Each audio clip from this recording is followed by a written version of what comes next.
시청자 여러분 안녕하십니까. 5월 28일 시사정담 시작하겠습니다. 시청자 여러분, 6월 11일 국민의힘 당대표 선거에 출마할 5명의 후보자가 선정이 되었습니다. 26, 27일 양일간 치러진 예비 경선에서 이준석 전 최고위원이 또다시 압도적인 1위를 한 것으로 나타나서 이준석 돌풍의 위력을 입증했습니다. 이 문제 이진권 교수님과 분석해 보도록 하겠습니다. 이 교수님, 26, 27일 양일간에 8명의 후보자를 상대로 해서 예비경선을 치렀고 그 결과 지금 5명이 추려지고 3명은 컷오프 됐죠? 예. 네. 그 이준석, 나경원, 또 주호영, 홍문표, 조경태 이 5사람은 이제 예선을 통과한 셈이고, 예. 김웅, 김은혜, 윤영석 3사람이 이제 떨어졌는데, 김웅, 김은혜 이 2사람은 이제 초선이죠. 그러니까 초선 돌풍인데 이준석 돌풍이지 모든 그러네요. 초선이 돌풍은 아니다. 특히 김웅 의원 같은 경우는 초반에 상당한 이 관심을 끌었었는데 초선이라는 한계를 벗어나지는 못한 것 같습니다. 이준석 전 최고위원은 영선이지만 정치 경력이 10년입니다. 그렇죠. 2011년에 그 박근혜 그 비상대책위원회 거기 비대위원으로 예. 발탁됐죠. 그때는 아주 또 당시에는 굉장히 사람들이 정말 신선하다. 아주 젊은 사람이. 그렇죠. 예. 그래가지고 굉장히 주목받고 이랬는데 뭐 그 이후에도 계속 이제 당에서 중요한 자리 뭐 혁신위원장이라든지 네, 중요한 일들을 많이 맡아왔죠. 예, 하고 특히 이제 이 매스컴에 나가서 이름을 많이 이제 그 지명도를 많이 높였죠. 그런 점에서 영선인데 한 번도 당선된 적은 없는데 3, 4선 이상 가는 그런 혹은 거기에 버금가는 중진이 됐다. 뭐 이런 평가를 받고 있죠. 예. 어쨌든 초선 돌풍이 좀 일 것으로 예상을 했는데 첫 잔속 태풍으로 끝나서 김웅, 김은혜 2 의원은 좀 안타깝게 된 것은 틀림없는데요. 영선하고 이 나머지 4명의 중진들 합치니까 한 18선 되네요. 그러니까 뭐 영선과 18선 간의 대결이 될 것 같아요. 그런데 지금 이번에 이 컷오프를 통과한 5명의 지지율을 보면은 이준석 돌풍이 그냥 일시적인 현상, 지나가는 바람이 아니라는 게 지금 입증이 된 것 같아요. 아주 압도적이네요. 그렇죠. 그거 안에 이제 이른바 전통 보수 정당, 예. 후신이라 할 수 있는 지금 국민의힘, 그 과거의 보수는 아니다고 스스로 이야기를 하니까 예. 어쨌든 그 맥은 이어지잖아요. 그런데 변화를 이제 국민들로부터 변화를 요구받았는데 사실 그동안에 뭐 무슨 변화가 있었느냐 이런 지적을 많이 받았거든요. 그래서 구체적으로 여러분들은 뭘 변화했느냐 뭐 이런 이제 지적을 많이 받았는데 어쨌든 그래도 그동안에 굉장히 뭐 나름대로는 애쓴 결과 이제 지난 보선에서 이겼습니다. 압도적인 그런 표차로 당선이 됐는데 이번에 이 당원들도 그렇고 이 중앙당도 그렇고 당원 전체 분위기가 이제 우리도 진실로 변화를 한번 보이자 뭐 아마 이런 분위기가 있었던 것 같아요. 그 시대의 변화죠.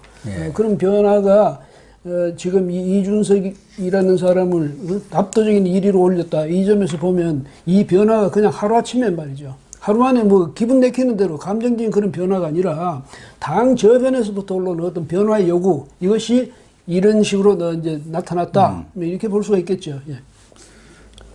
지금 비공식적으로 나온 그 득표율을 보면은 이준석 41%, 나경원 29, 주호영 15, 홍문표 5, 조경태 4인데 나경원, 주호영 2사람을 합쳐야 이준석 최고위원 득표율이고 어피스가 되졌고 사실은 지난 23일 한길 리서치에서 발표한 그 여론조사 결과를 보면은 이준석 30.1, 나경원 17.4, 그리고 주호영 9.3. 예.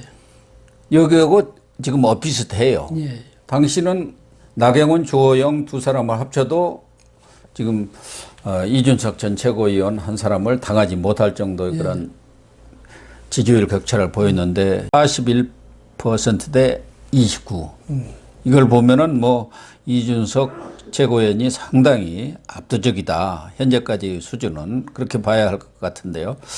맞죠. 그런데 이게 이제 본래는 당 내에서는 그 당원표는 지금 예선 50대 50 아니었습니까? 근데 당원표는 그 아마 중진들이 유력할 것이다. 그다음에 일반 국민을 상대로 할 때는 이준석 씨가 유리할 것이다. 뭐 이런 식으로 돼 후보가 유리할 것이다. 이런 식으로 됐는데 사실은 여론조사 같은 거 해보니까 당원들도 이준석 씨를 후보를 더 많이 지지했다는 것 아닙니까? 그런 걸 보면 이제 본선에 가면 70대 30으로 되는데 7대 3으로 그렇게 당원표가 더 그 비율이 더 높아진다고 하더라도 중진들이 그것 가지고 안도할 수 있는 그런 상황은 아니다. 이렇게 볼 수가 있겠네요. 그러니까 이번에 이준석 최고위원과 나경원 전 의원 간의 그 비교를 해보면은 당원들 표심 그러니까 당원 그 투표에서는 이준석 31, 나경원 32 거의 차이가 없어요. 근데 이제 일반 국민들 여론조사에서는 이준석 51 압도적이죠. 그렇죠. 나경원 26, 뭐 주호영은 더 여기서 얘기할 것도 없고. 그렇다고 한다면은 지금까지는 당심과 민심이 좀 괴리된 것 아니냐. 당심에서는 그동안 나경원 전 의원이 상당히 앞선 그런 지지율 격차를 이준석 최고위원한테 냈는데 이준석 최고위원이 자기가 다녀보니까 당심도 이제 완전히 돌아섰다. 뭐 당심하고 민심하고 뭔 차이가 없는 것 같더라. 그렇게 이야기를 했는데 이번 여론조사 결과를 보면은 뭐 31, 32%라 하지만 1%고 이건 오차 범위 내니까 의미가 없을 정도라. 그러면은 지금 앞으로 2주간 합동연설에 4차례 권역별로 하고 TV 토론 5차례가 있는데 변수가 좀 있을까요? 과거에는 이 합동연설회가 이렇게 권역별로 돌아다니면서 상당한 변수가 나타났죠. 노무현 전 대통령 같은 경우도 호남에서 뒤집으면서 판세를 완전히 바꾸고 그랬는데 아무래도 요즘에는 코로나 상황이기 때문에 그게 대면 뭐 이런 것도 많지 않을 테고 그래서 어떤 변수가 좀 있을지 2주간에 걸쳐서. 그런데 이제 전번에 그 노무현 전 대통령의 경우는 그야말로 신진 돌풍인 셈이었거든요. 그때 왜냐면 노무현 전 대통령은 물론 뭐 장관도 하고 국회의원도 했지만은 여전히 이제 신진 세력, 새로운 세력 그렇죠. 이런 이미지를 가졌었지. 그래서 돌풍을 일으켰는데 특히 광주에서 돌풍을 일으켰잖아요. 그런 점에서는 이 상황을 완전히 반전시키는 그런 계기가 됐는데 그럼 같은 뜻에서 보자면 이준석 후보는 신진이에요. 신진이죠. 근데 신진은 돌풍을 이룰 수 있는 그 가능성이 있어요. 근데 이미 기득권층이 돼 있고, 그 다음에 중진의 그 반열에 있는 사람들, 그동안은 수없이 이제 이런 선거를 치러가지고 당의 요직을 맡았던 사람이 새로운 돌풍을, 뭐 새로운 변수가 있어야 돌풍을 일으킬 것 아니겠습니까? 그렇죠. 그런 점에서 볼 땐 만약에 어떤 변화의 계기가 생긴다 하더라도 이준석 후보에 의한 변화는 생길 가능성이 더 높지. 주호영이나 나경원 이런 분들에 의한 어떤 돌풍의 가능성은 없지 않느냐 이렇게 보거든요. 그렇게 보면 또 당의 분위기가 지금 이준석 쪽으로 우리도 이제 우리도 젊은 세대 교체, 그 다음에 우리의 변화, 뭐 이런 것을 이준석 후보를 통해서 우리가 그 의지를 한번 과시할 그런 상황이 됐다. 이렇게 분위기가 그런 쪽으로 돌아간다면 이준석 후보가 훨씬 유리한 그런 국면이 아닌가. 물론 이제 이런 건 있습니다. 당에서도 앞으로 대선을 치러야 되는데, 지금 6살입니까? 36살의 이준석, 아무래도 좀 너무 젊지 않느냐, 뭐 이런 일각의 우려는 있을 거예요. 그 다음에 그렇기 때문에 당의 경력이 많고, 당직으로서 또 중진으로서 여러 가지 경험이 많은 이런 사람들이 돼야 당을 추스리고 당을 결합시킬 수 있다, 결속시킬 수 있다, 뭐 이렇게 판단하기도 하겠죠. 그건 생각에 따라 또 달려 있습니다. 그래서 그렇게 볼 수도 있지만 또 그 반대로 볼 수도 있으니까 이런 점에서 볼 때는 이번에는 이준석 후보 측이 지금 상황도 그렇지만은 상당히 유리한 국면이 아닌가 이렇게 보이네요. 예. 그러니까 이번 이 당 대표는 대선 예. 경선을 사실상 관리하는 거예요. 그렇죠. 경선이 예. 끝나면은 이제 대선 후보, 당선된 대선 후보 쪽으로 모든 뭐 실권이 넘어가고 그 캠프를 중심으로 해서 움직이지 않습니까? 예. 그럴 경우로 생각한다면 이제 본선 게임을 생각한다면은 대권 후보와 어떤 당 대표가 가장 표를 얻는데 도움이 될 건가 이런 구도로 생각해야 하지 않겠습니까? 그렇죠. 그래서 뭐 여러 가지 이제 그동안에 그런 구도에 대해서 이야기도 많이 나오지 않습니까? 영남에서 또 영남이 나오면 되느냐? 예? 만약에 대선 후보가 영남에서 나온다면 당권은 다른 지역에서 맡아야 된다는 이 지역 뭐라고 균분론이니까 뭐 여기서부터 탈영남 뭐 이런 얘기는 이제 쏙 여기서부터 시작해서 뭐 이준석 최고위원 전 최고위원 자체가 지금 TK 아닙니까? 근데 이제 그 아버지 TK라고 그러죠. 근데 어쨌든 이제 그런 구도인데 뭐 그런 것도 있을 수 있고 또 하나는 이제 그러면 신진을 앉혀가지고 젊은 사람을 앉혀 당을 이끌면서 이 대선을 관리하도록 하는 것이 유리하냐 국민들이 보기에 아니면 그동안에 이제 경륜이 있는 중진들이 앉아가지고 하는 것이 안정감을 더 주느냐 뭐 이런 문제도 있을 수 있는데 제가 생각할 때는요 이건 이제 어느 편을 들 수는 없는 문제니까 그렇죠. 중진은 중진 나름대로 또 뭐랄까 어떤 장기가 있고 또 장점이 있고 이렇고 저 신진은 신진대로 그런 게 있는데 이번에는 이제 이 요즘 이 정치권에서 가장 많이 이제 거론되는 게 20, 30, 2030 세대 아니겠습니까? 이 역할이 어떠냐? 그 2030 세대가 대세를 좌우할 것이냐? 이제 이게 관심이 쏠려 있거든요. 그렇죠. 그럼 2030 세대의 표심을 이끌어내는 데는 신진이 나왔냐, 중진이 나왔냐, 이런 이제 문제가 있을 수 있단 말이죠. 그럼 그 측면에서만 보자면 이준석 후보가 유리하다. 그러니까요. 예, 이렇게 보입니다. 아무래도 대권 후보는 경험과 경륜이 있는 분이 나올 것은 사실 아닙니까? 그렇죠.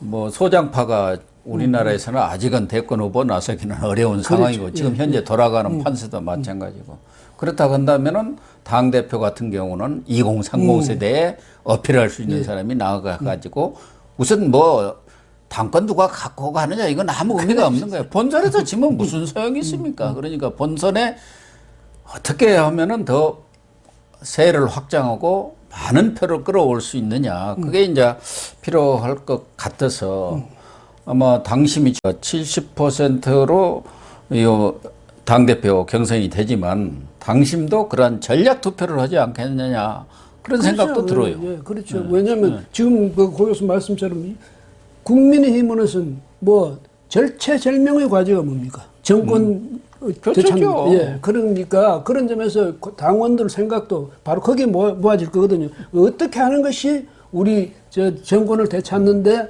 유리하냐, 유리한 구도가 되냐 이걸 생각할 텐데 저는 그래도 이번에 이 경선 구도 자체가요 굉장히 저는 바람직하다고 생각합니다. 왜냐하면 애초부터 이번 대선이 잘못 그냥 흐지부지 치러지면 국민들 관심 밖에 있었다면 네. 그런데 이것이 신구 대결 뭐 이런 식의 양상을 보임으로써 지금 국민들이 굉장히 관심 있게 보고 있거든. 그렇죠. 예. 국민의힘 전당대회에 대해서 이렇게 관심을 그러니까. 과거 야당 예.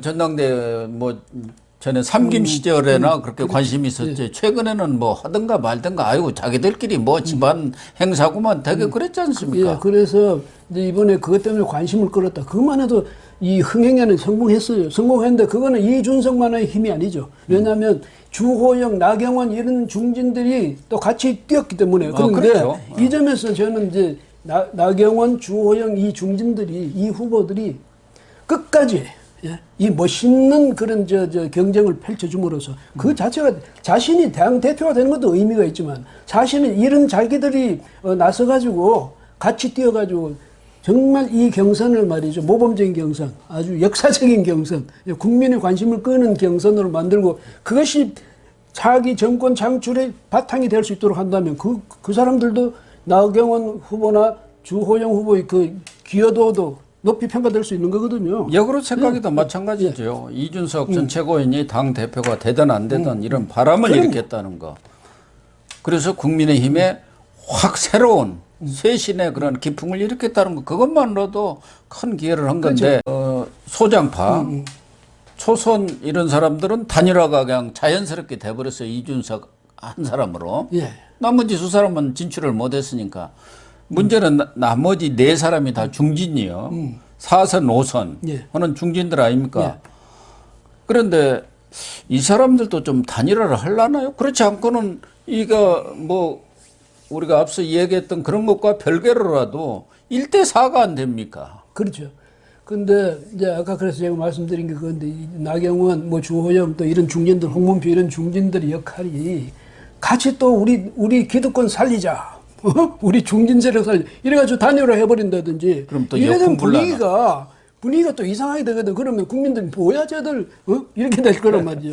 다시 그러네요. 기득권 그거 유지하려고 저러냐 이런 식이 되고 제가 그래서 이 페어플레이를 해가지고 이 사람들이 기여를 해주는 방법은 뭐냐면 끝까지 그냥 그렇게 띄워주는 게 바람직하지 않냐. 최선을 다해서 뛰고 그 예, 결과를 받아들이는 예, 게 좋다.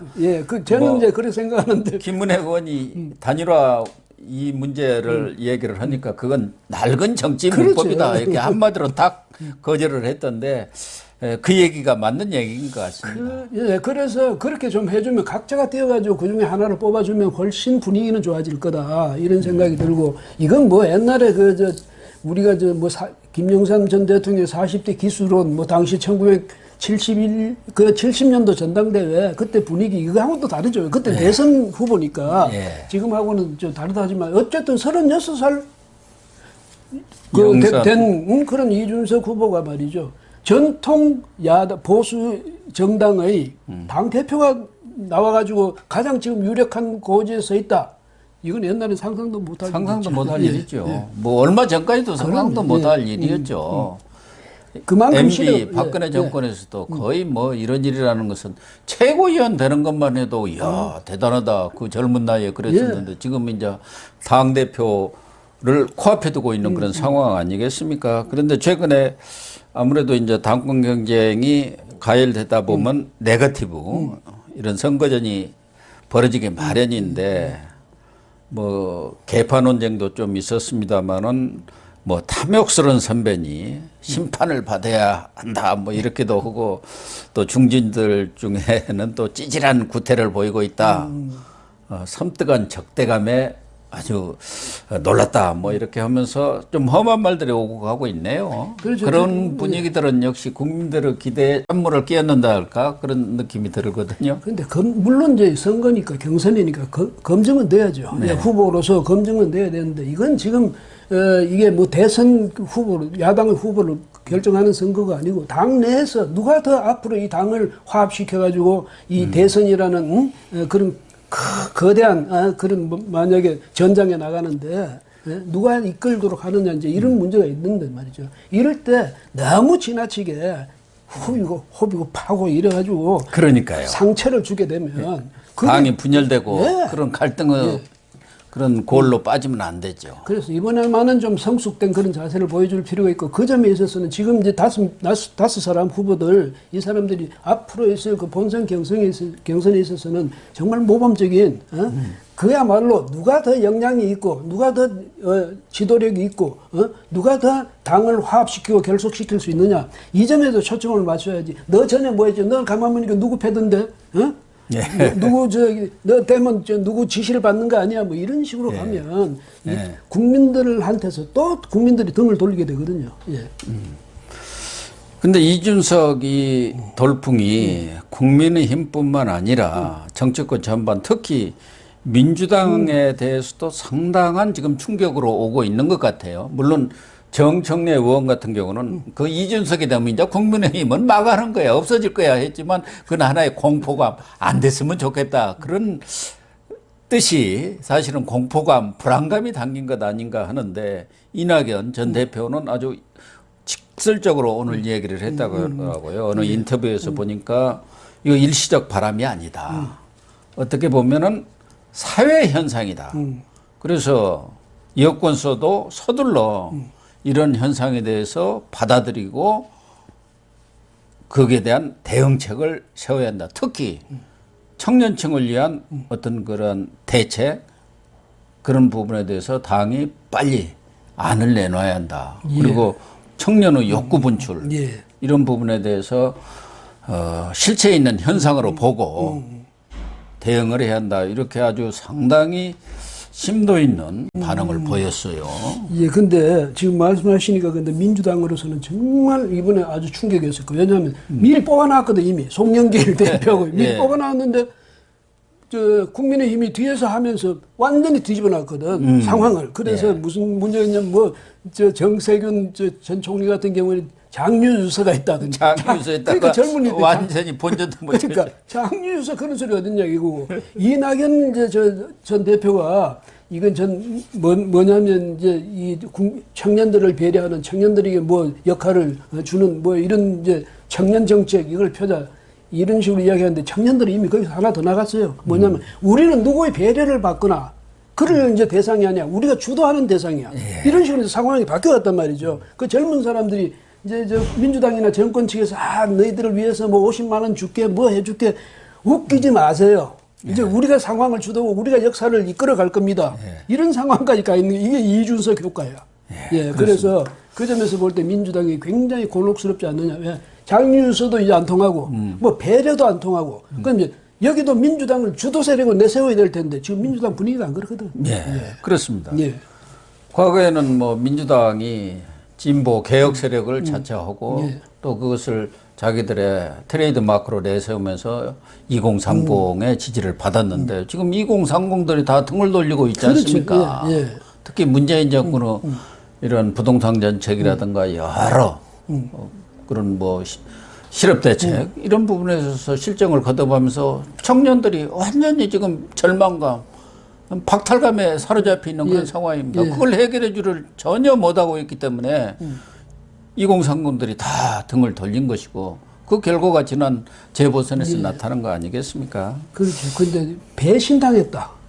우리한테 오만 그 가문이슬로 달콤한 그런 공약으로 우리한테 우리 어린애 취급하고 말이지. 이렇게 해놓고는 나중에 뭐 자기들 기득권만 지금 지키면서 자기들끼리 공화국을 만들어가는 거 아니냐. 그러니까 청년들이 이번에 이제 가능성을 봤으니까 우리가 주도할 수 있다. 이제 역사를 그렇죠. 이제 이런 자신감이 생겼으니까 아마 이 민주당에 대한 2030 이반 현상은 더 심해질 것 같습니다. 아무튼 이준석 바람 6월 11일 당대표 본선 경선까지는 좀 시간이 남아 있습니다만은 우리 정치권에 태풍 정도가 아니라 쓰나미를 몰고 오는 그런 조짐을 보이고 있다. 그런 점에서는 정말 건강한 바람이다. 저는 그렇게 결론을 내리겠습니다.